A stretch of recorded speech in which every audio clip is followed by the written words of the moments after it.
लाडली बहनों, नया साल का उपहार 1 दिसंबर को बहनों के खाते में डालूंगा। लाडली बहनों, चिंता मत करना, लगातार आगे बढ़ते जाना है, तुम्हारी जिंदगी बदलना है। भारतीय जनता पार्टी को जो अभियान चालू हुआ वो लगातार निरंतर जारी रहेगा। महिला सशक्तिकरण हमारी पहली प्रतिबद्धता है।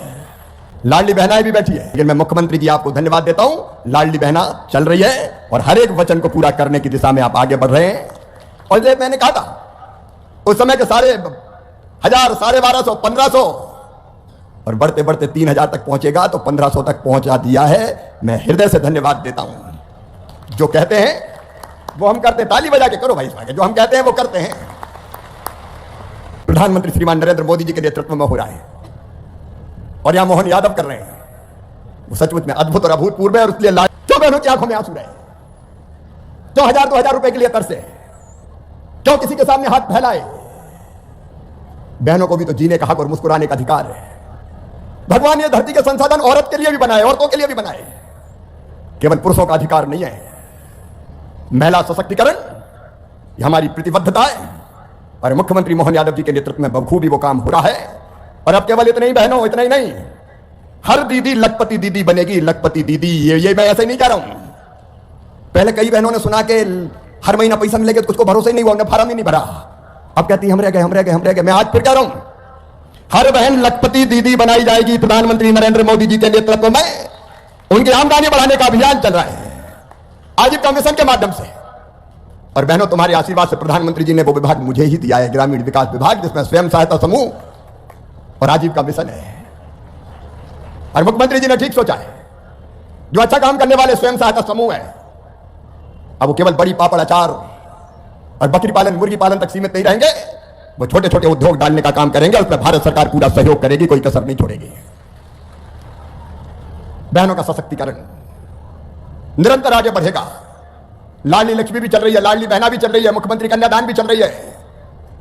आज और योजनाएं बनती जाएगी। बासोदा के गरीब बहनों और भाइयों, हर एक का घर बनाना प्रधानमंत्री जी का सपना है। अद्भुत प्रधानमंत्री नरेंद्र मोदी जी, भारत को भगवान का वरदान है। नमस्कार दोस्तों, सभी लाडली बहनों के लिए एक सबसे बड़ी खुशखबरी है। जैसा कि आप लोगों ने सुना कि शिवराज सिंह के द्वारा तीसरे चरण का आवेदन सुअ किया जाएगा, तो ये सबसे बड़ी खुशखबरी है। और लाडली बहनों को नया साल का उपहार दिसंबर के महीने में जारी किया जाएगा, तो ये लाडली बहनों के लिए भी बड़ी खुशखबरी है। लाडली आवास के जो लोगों ने फॉर्म भरा था, उनकी पहली किस्त भी नया साल उपहार के रूप में उनके खाते में। कहते हुए गर्व, जब भारतीय जनता पार्टी की सरकार आई तो विकास का एक नया अध्याय यहां प्रारंभ हुआ। बांध, सगड़ बांध, बगर्रू हो, डैम हो, कोटा बैराज हो, मैं आज विस्तार में नहीं जाना चाहता। एक नहीं, कई सिंचाई की योजनाओं पे काम। बासोदा में अस्पताल बनके तैयार है, कृषि महाविद्यालय खोला गया और सीएम राइज स्कूल की भी शानदार भवन बनके लगभग तैयार है बच्चों के लिए। सड़कों का जाल हो, चाहे बाकी व्यवस्थाएं, आज उनको गिनाने का वक्त नहीं है, क्योंकि मुख्यमंत्री जी के कार्यक्रम आगे भी है। और मैंने उनका कार्यक्रम थोड़ा बदलवाया। पहले शाम के टाइम आने वाले थे, मैं इनका सवेरा हो तो बासोदा में हो। और जो पहले यहां कार्यक्रम किया गया है, अनेकों सौगातें पहले भाजपा ही ने दिए। और आगे जो मेरे मन में सपना और संकल्प है, प्रधानमंत्री जी ने मुझे कृषि और ग्रामीण विकास का जिम्मा सौंपा है। बासोदा के बहनों और भाइयों, मुख्यमंत्री जी के साथ, क्योंकि राज्य सरकार के सहयोग के बिना काम नहीं हो सकते, आज हमारी हेलीकॉप्टर में भी कृषि रोड मैप के लिए चर्चा हुई है। और बासोदा, विदिशा, रायसेन, ये सब जिले ऐसे हैं जो अद्भुत खेती के लिए जाने जाते हैं। यहां का मेहनती किसान, यहां की उर्वरा भूमि अगर और ठीक से प्लान बन जाए तो चमत्कार कर सकती है। पंजाब, हरियाणा को मात देने की क्षमता हमारी धरती मां में है। और जो कृषि रोड मैप, विदिशा को मैं आइडियल जना बनाना चाहता हूं खेती में। और मध्य प्रदेश के लिए भी कसर नहीं छोड़ेंगे, देश के लिए भी काम कर रहे हैं। और इसलिए कृषि का रोड मैप, जिसमें बागवानी भी होगी, हार्टिकल्चर, जिसमें इंटीग्रेटेड फार्मिंग की हमारी कल्पना है। खेती के छोटे छोटे आकार है, जोत के आकार हमारे। कई किसान छोटे हैं, लघु हैं, सीमांत हैं। उनको अगर फायदे की खेती करना है तो खेती के साथ दूसरे धंधों से भी जोड़ना पड़ेगा। विदिशा जिले में चाहे उन्नत बीज हो, चाहे यंत्रीकरण और चाहे सूक्ष्म सिंचाई की योजना, भारत सरकार के पास योजना तैयार है। मुख्यमंत्री जी का सहयोग मिलेगा तो हम इसको आइडियल जिला बनाएंगे। योजनाओं से जुड़ी जानकारी के लिए चैनल को सब्सक्राइब करें, ताकि नई योजना सबसे पहले आपके फोन में जरूर पहुंचे। हमारा चाहे सागर जिला हो, जहां जाने वाले हैं, भावी कृषि यंत्र खुरई के प्रसिद्ध है। बासोदा में भी बन रहा है, विदिशा में भी बन रहा है। तो कृषि यंत्रीकरण की दृष्टि से हम इस औद्योगिक क्षेत्र में नया चमत्कार कर सकते हैं।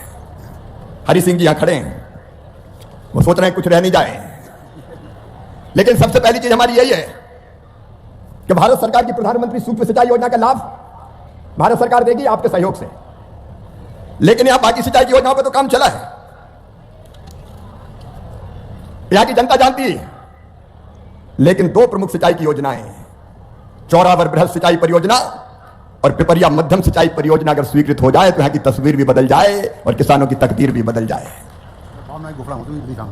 और भावना की तो विदिशा में आप घोषणा कर चुके हैं, हरि सिंह जी इसलिए खड़े हैं कि एक बार और याद दिला दें।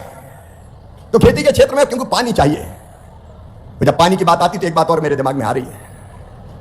हमारे पास बेतवा मैया, मेरे पास वाटर सेट का डिपार्टमेंट भी है और मैं योजना एक बनवा रहा हूं, बेतवा सदैव प्रवाहमान रहे, बहती रहे, इसकी योजना वाटर सेट की स्कीम के अंतर्गत भारत सरकार की। लेकिन यहां तो बेतवा में पानी रहता ही है, विदिशा में सूख जाती, बासोदा में बहती रहती है। बात सही है ना? 12 महीने यहां बहती है और यहां पारासरी मैया बीच से जाती है। और इसलिए मैं समझता हूं सब बासोदा वासी और आसपास के क्षेत्र की जनता की भावना है कि अगर बेतवाजी का पानी पारासरी में डाल दिया जाए, दोनों को लिंक कर दिया जाए, जोड़ दिया जाए। योजनाओं से जुड़ी जानकारी के लिए चैनल को सब्सक्राइब करें ताकि नई योजना सबसे पहले आपके फोन में जरूर पहुंचे। किसानों को नया जीवन भी दे देगा। बोलो सही बात है कि नहीं? अरे बोलो यार, ऐसे नहीं, सही बात है कि नहीं? और इसलिए इसका सर्वे पहले करवा लीजिए। वाटर सेट की स्कीम से भी पैसा आ सकता है और राज्य सरकार भी पैसा लगा सकती है। पहले एक बार मेरा आग्रह कि सर्वे करवा लें और ये फिजिबल हो तो ये नदी जोड़ो, छोटी नदी जोड़ो का एक नया प्रोजेक्ट मध्य प्रदेश के अंदर ही हम लोग क्रियान्वित कर सकते हैं, आप क्रियान्वित कर सकते हैं। एक बात और मेरे मन में आई, यहां की मिट्टी तो सोना उगलती है लेकिन पत्थर भी कम नहीं है। यहां अगल बगल की पत्थर की खदान है, बासोदा को उद्योग के क्षेत्र में बहुत आगे ले जा सकती है, लेकिन उसके लिए ठीक प्लान बनाने की जरूरत है। कई बार फॉरेस्ट की अलग अलग दृष्टि रहती है, कहीं कोई गड़बड़ अफसर आ गया तो बोले सब पर बैन, खदानें बंद, मजदूर बेकार, बीच बीच में कई बार ये हो जाता है। मैं मानता हूं कि ठीक से चिन्हांकन करके और जो चलने वाली खदानें अवैध ना चले, वैध चले, उनमें से जितनों को वैध का दर्जा दिया जा सकता है वैध का दर्जा दिया जाए, ताकि बासोदा में पत्थर का काम रोजगार दे सके और बासोदा को उद्योग के क्षेत्र में और आगे बढ़ाने का काम कर सके। अगर मेरी बात से सहमत हो तो ताली जोर से बजाओ देना। यहां खेती, यहां उद्योग, अपनी बहनें बैठी है, आजकल तो बहनें सरकार बना रही है। बिहार में भी बहनों ने चमत्कार किया है, लाडली बहनाएं भी बैठी है। और कई लोग सोचते थे कि अब लाडली बहना चलेगी कि नहीं चलेगी, लेकिन मैं मुख्यमंत्री जी आपको धन्यवाद देता हूं, लाडली बहना चल रही है और हर एक वचन को पूरा करने की दिशा में आप आगे बढ़ रहे हैं। और जब मैंने कहा था उस समय के 1,500, 1,250, 1,500 और बढ़ते बढ़ते 3,000 तक पहुंचेगा, तो 1,500 तक पहुंचा दिया है। मैं हृदय से धन्यवाद देता हूं। जो कहते हैं वो हम करते, ताली बजा के करो भाई, जो हम कहते हैं वो करते हैं। आजकल कांग्रेस के मित्र बड़े परेशान होंगे कि ये तो 1,500 हो गए, धड़कनें बढ़ जाती है और कांग्रेस तो अब ऐसा बोझ हो गई है कि जो पार्टी उसको लेकर चलती है वो भी डूब जाती है। दिल्ली में केजरीवाल। योजनाओं से जुड़ी जानकारी के लिए चैनल को सब्सक्राइब करें ताकि नई योजना सबसे पहले आपके फोन में जरूर पहुंचे।